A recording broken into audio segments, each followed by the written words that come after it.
এখানে আমরা খুলি মুখোশ, দেখি আসল চেহারা। আজকের পর্ব বন্ধুত্বের মুখোশের শত্রু। চলো ঢুকে পড়ি ছলনার অন্ধকার গলিতে। সবাই বলে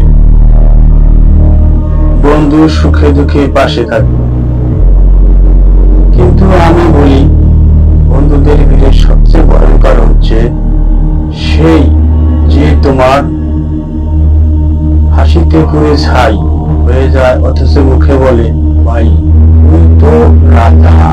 চলুন দেখে আসা যাক বন্ধুত্বের মুখে শত্রুতা। ওই সমস্ত লোকদের নিয়ে আজকের আলোচনা। কাল্পনিক নাম সাকিব। সাকিবের গল্প বলি আজ।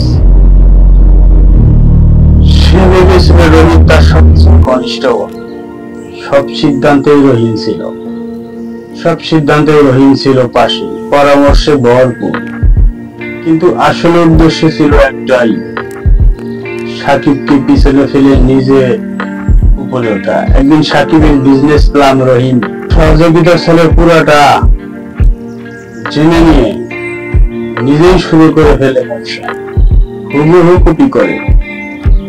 এই ধরনের রক্তচোষা বন্ধুরা সামনে থাকে মিষ্টি, পিছনে থেকে কুড়াল চালা। তাদের চেনা যায় না কথায়, চেনা যায় সময়। যখন তোমার সাফল্য আসে তখন তাদের চোখ জ্বলে উঠিয়ে হিংসার আগুন।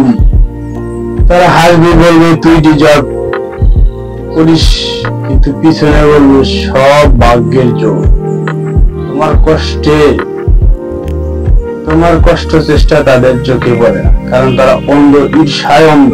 মুখোশ করা শত্রুদের থেকে বাঁচতে হলে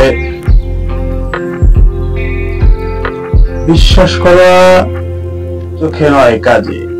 কারণ রক্তচোষা সবসময় মানুষ হয়ে আসে না, কখনো তার বন্ধু নামের যোগ হয়ে আসে। এই ছিল আজকের পর্ব। আপনারা আশপাশে লুকিয়ে থাকা বন্ধুর মুখোশ শত্রু চিনে ফেলুন। শোনার জন্য ধন্যবাদ। ফিরে আসছি রক্ত সহযোগের পরবর্তী পর্বে আরো একটি মুখোশ খুলতে। এর পরে পর্বে থাকবে আত্মীয় কিন্তু গলার কাটা।